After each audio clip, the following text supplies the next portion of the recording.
Assalamualaikum dan salam sejahtera. Hari ini, kita akan mendalami sejarah penggubalan Perlembagaan Negara Malaysia. Kronologi penggubalan Perlembagaan Malaysia. Pada tahun 1905, sebuah badan perundangan pusat yang dikenali sebagai Majlis Mesyuarat Persekutuan MMP ditubuhkan. Semua undang-undang yang dibuat oleh mana-mana negeri mestilah bersesuaian dan tidak bertentangan dengan undang-undang yang dibuat oleh MMP. Sungguh pun begitu, MMP tidak mempunyai kuasa ke atas hal ehwal agama Islam dan kedudukan Raja-Raja Melayu.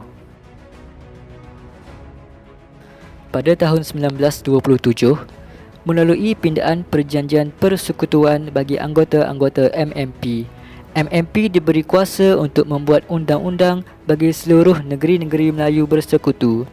Raja-Raja Melayu tidak lagi mengambil bahagian dalam perbincangan MMP. Hal ini menjadikan kuasa kerajaan pusat menjadi lebih kuat.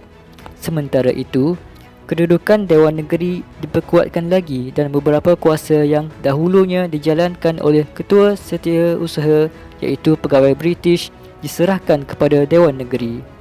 Jawatan Ketua Setiausaha ditukar kepada Setiausaha Persekutuan. Di bawah Malayan Union pula, segala kuasa terletak di tangan Gabenor termasuk kuasa memberi ampun kepada orang yang bersalah. Gabenor boleh membatalkan segala keputusan yang dibuat oleh Majlis Perundangan. Majlis Perundangan Negeri di setiap negeri pula hanya boleh membuat undang-undang tentang perkara tempatan sahaja dan ia boleh dibatalkan oleh Majlis Perundangan Malayan Union. Pada tahun 1948, Malayan Union dimansuhkan dan Persekutuan Tanah Melayu ditubuhkan pada 2 Februari 1948. Majlis Perundangan Persekutuan ditubuhkan di mana ia mempunyai kuasa untuk membuat undang-undang. Pesuruhjaya Tinggi pula mempunyai kuasa veto iaitu pembatal untuk menghalang rang undang-undang yang diluluskan oleh Majlis Perundangan Persekutuan. Sementara itu, Majlis Perundangan Negeri mempunyai kuasa yang terhad seperti yang disebut dalam jadual kedua bagi Perjanjian Persekutuan Tanah Melayu 1948. Sejak tahun 1948, setiap negeri Melayu mempunyai perlembagaan masing-masing.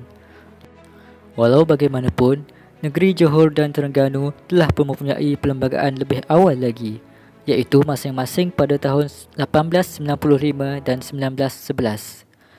Ianya dipinda supaya sesuai dengan kehendak Perjanjian Persekutuan 1948. Pada bulan Jun 1955, pilihan raya pertama diadakan bagi memilih anggota-anggota Majlis Perundangan Persekutuan, iaitu mengandungi 52 anggota yang dipilih, 34 anggota yang dilantik dan 12 orang pegawai kerajaan dan seorang pengerusi dilantik oleh Pesuruhjaya Tinggi dengan persetujuan Raja-Raja Melayu. Pada bulan Mac 1956 pula, Jawatan Kuasa Perlembagaan telah dibentuk yang diketuai oleh Lord Reid. Jawatan kuasa ini diberi tugas untuk merangka perlembagaan persekutuan bagi mewujudkan sebuah kerajaan pusat. Jawatan kuasa ini mula menjalankan tugasnya pada bulan Jun 1956 dan telah mengemukakan laporannya pada Disember 1956. Laporan ini dikaji, diteliti dan kemudiannya digubal menjadi Perlembagaan Persekutuan. Pembentukan perlembagaan telah diluluskan pada 27 Ogos 1957 dan dikuatkuasakan pada 31 Ogos 1957.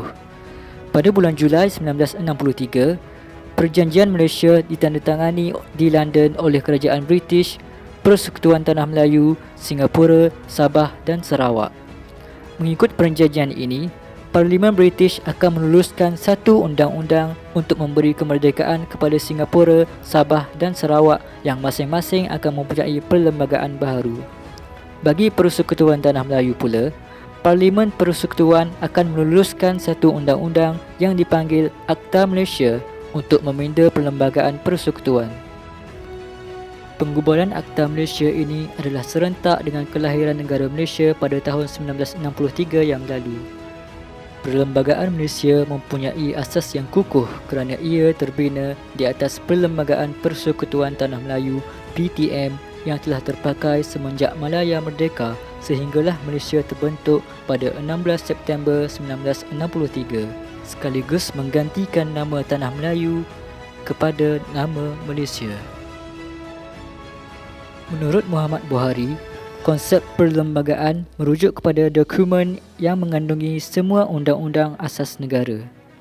Selain itu, perlembagaan wujud kerana kehendak keadaan semasa dan diasaskan atas kebolehan kerajaan untuk menjamin segala yang terkandung di dalam perlembagaan tersebut.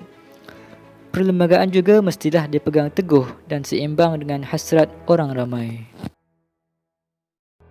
Terdapat 5 tujuan utama pembentukan perlembagaan, iaitu mewujudkan satu bentuk pemerintahan yang adil, mengelakkan penyalahgunaan kuasa oleh pemerintah, menjamin riwayat negara bangsa, mengawal pergerakan kerajaan dan rakyat, dan menjamin kestabilan dan keharmonian negara.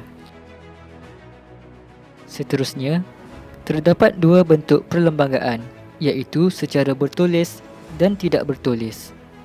Perlembagaan bertulis adalah suatu bentuk perlembagaan yang dikumpulkan dan disusun dalam sebuah dokumen.